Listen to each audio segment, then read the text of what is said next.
Now that Verdansk 84 and Season 3 have been out for a couple of days, I think it's important to call back on what is one of the most important changes that was made with the new season.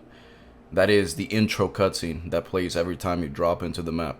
And I say it's one of the most important because this will inevitably be glitched for however long we have this map, which at this point, it looks like the next map we'll get is when Vanguard comes out. And that will just be like Verdansk 1945, and all our operators will just be sperm cells holding guns because no one exists at that point.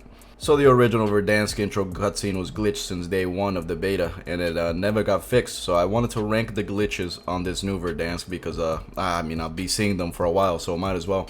So starting off, Samantha Maxis. Samantha is one of those classic characters from the zombie storyline, all the way back when her dad used to sell crystal meth to the Nazis and she hid in an attic with her diary or whatever. No, I'm paraphrasing, but that's essentially what happened. Ever since then, we've wanted nothing more than to have her as a playable character, and this isn't quite what I expected. As you can see right here, she must have just finished fighting a Machamp because her face is absolutely demolished. She also gives me the impression of being poor because she can't afford to get real goggles, so she just printed a picture of goggles and gorilla glued it to her face. I mean, I respect it though. Fake it till you make it. That's absolute respect. I'll put this one. I'll give this one a C, just because we gotta set a standard for all the others that we'll be seeing. So I'll say this one goes right in the middle. I'll call this one Machamp's wife. Now this next one is also Samantha. I call this one Two-Face. And once again, I don't know what's causing this glitch. Maybe it's like the fallout from the nuke or something. I don't know. Whatever it is, it seems to be affecting the gentleman on the right here, while the dude on the left is just completely unfazed. And there's a joke about COVID somewhere in here, but I don't feel like finding it. Something about how the dude on the left drinks the water that's turning the frogs gay, and that's why he's immune. I don't know, something like that. Regardless, Samantha herself seems to be struggling a little bit here. I've never seen somebody be depressed only on the left side of their body, but there's a first time for everything, I guess.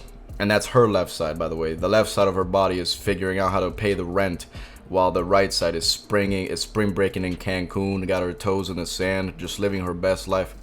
She must be a Gemini, honestly. At least she has hands on this one, though I realize that's a bit of an overstatement. So overall, I'll give Two-Face a B. I think she's a lot more clear about what she's saying on this one. Her facial expressions really sold it to me. Very concise and straight to the point. I love that. Number 3, Bulldozer, which also happens to be what I call my penis. A comedy. Anyway, I call this one the Angry iPad. So at first glance, it looks like a microwave grew arms and legs and then just went to get revenge on these two pilots. And let that be a lesson for all of us, honestly. Don't put metal spoons in the microwave because it'll come to life and shove the spoon into spots in your body where things should be coming out of. But maybe this is what happens when you pay for the McAfee antivirus for your computer. The bitch just comes to life and starts beating the crap out of your dog, your faucets, your parents, whatever it deems a threat. And anyway, I'll give this one a D. Because, I don't know, it just didn't do it for me, you know, he was just really stiff in his performance. I couldn't feel a single ounce of emotion in anything he did. He just didn't inspire me.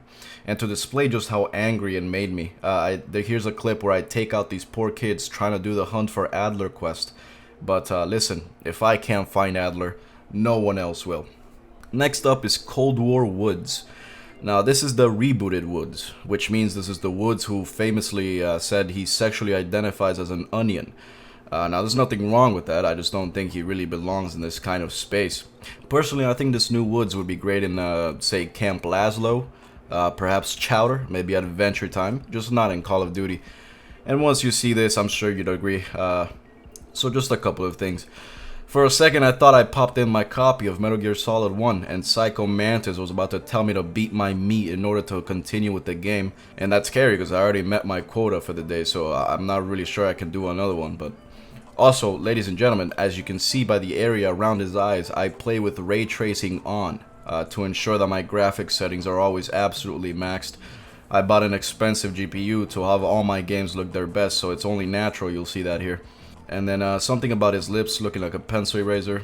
But most importantly, and the reason why this one is called the Chameleon is, check this. Completely different person.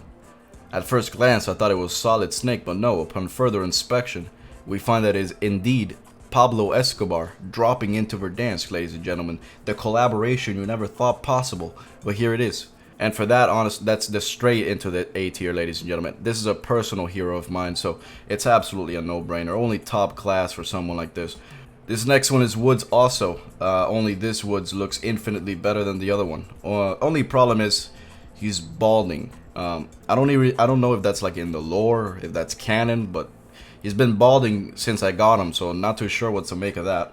Honestly, I'll just get straight to it. I'll give this one an F. Just because this one, I don't know, this one only serves to remind you that you're playing a AAA title. You know, like, it's not funny, it's not dumb, it's just bad, you know? Imagine if I played this operator and I just had to see this Edward Scissorhands bitch every time I loaded in. Like this guy got a manicure by fucking Godzilla or some shit. Like, that ain't it. That ain't it for me, Chief.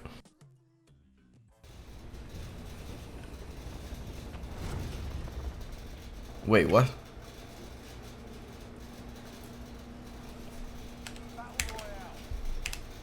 Wait.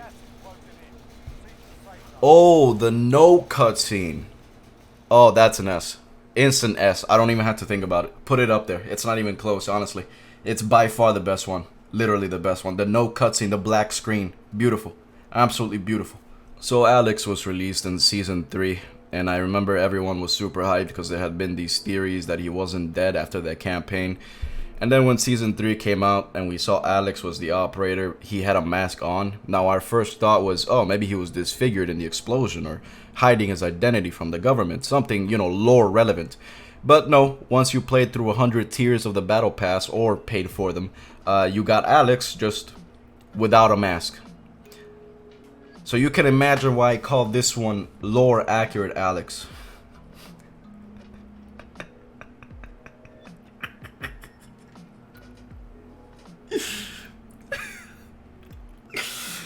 You already know. You don't even have to ask where it goes. You know that's an instant S. Without a doubt. There's not a doubt in my mind that's an S. So Mara is one of the cooler operators, seeing as she's an actual YouTuber that makes videos about guns and shit. Pretty cool stuff. Unfortunately, this effect only really makes her look like she got waterboarded with Sour Patch Kids or maybe lemons, something really sour. So honestly, it's another C for me. It really didn't, again, it didn't inspire me. It just honestly made me kind of feel bad for her, honestly. Ghost is another mainstay of the franchise, becoming a fan favorite after being the coolest parakeet Captain Price had ever had. His stint as a parakeet was only a mask, however, his real identity was always a mystery. But I think I've figured out who Ghost really is. He's a demon from the 7th gate of hell, and you can only see him while you're in sleep paralysis. He's Steve Buscemi's toes. Any synonym of terrifying applies here. Jesus Christ, this is nightmare fuel. The guy on the left is in full metal jacket mode, just terrified that this fucking ghoul is standing 2 feet behind him. Like, this is the guy that tells you to put the spoon in the microwave, my guy. This is like this. For this operation, I'll give him an A. Honestly, just because he at least tries to be different. Next is Captain Price himself. Needless to say, I mean, one of the greatest characters of the franchise. Famous for not knowing what soap is. I'm guessing he doesn't get a lot of time to use soap while he's out there kicking ass and, I don't know, being British. But being the main character always has its drawbacks. If any of you have ever played Mario Kart, what's the one character that no one with IQ into the double digits would ever play? Mario. Same thing here. Everyone loves Captain Price, but how often do you actually see someone playing Captain Price? And I believe this is the reason why. As you can see, his face looks like one of the cars in Mario Kart, to be honest. He's very quickly just popping in to tell the pilots that it's a me, Mario, before he jumps in and lands on his face again. It's a very specific look he's going for here. He's going for the face like an accordion look. And honestly, that's why I give Mario here a B. I love the courage. It's an absolute daredevil here. Though there is something missing, namely his eyes, but I mean, it's still truly inspiring, honestly. Next up on the chopping block here, we're almost done. Park from the Cold War campaign. And for the first couple of months of Cold War's release, Park was pretty much the only character people were playing, mostly because every other character was kind of trash. Woods and Mason made me want to eat a grenade through my asshole, so Park was the main chick for a while. So you can imagine my absolute disappointment when whatever is causing this singularity is only really makes her look like Kylie Jenner. So again, I mean, very disappointing. I expected more from Park. If I would have known this would have been the case, I would have saved the Genghis Khan looking bitch in the campaign instead of her. But it's a D for Kylie here. Now here are some honorable mentions before we get to our final one. Adler. I don't know. There's a hunt for Adler, but he's right here. He looks fine. Look at him. He's got his glasses on. Never been better, honestly. Living his best life. And then here's Wraith, the new character Wraith introduced with this new season, who I'm pretty sure was created in collaboration with Apex Legends. At least I hope, because otherwise they just completely copied the character, and that's pretty messed up, if I'm honest. And so finally, to wrap things up, with one of my favorite characters to play all the way back from Season 2 of Warzone, Mace. One of my favorite characters to play, mostly because he's black, and he's got the scars on his body like Killmonger from Black Panther, so to keep track of all of his kills.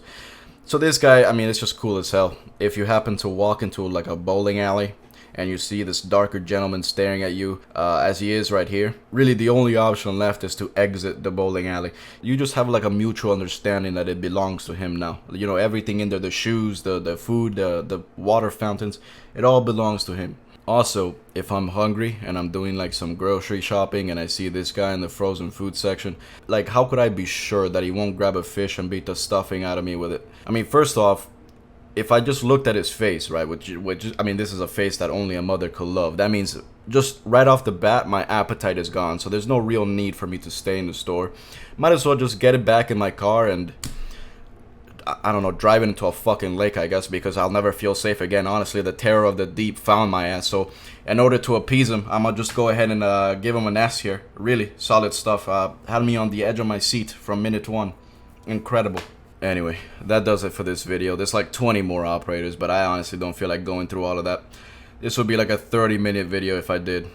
So leave a like to protect me from the terror of the deep. And yeah, roll the outro. Bitch!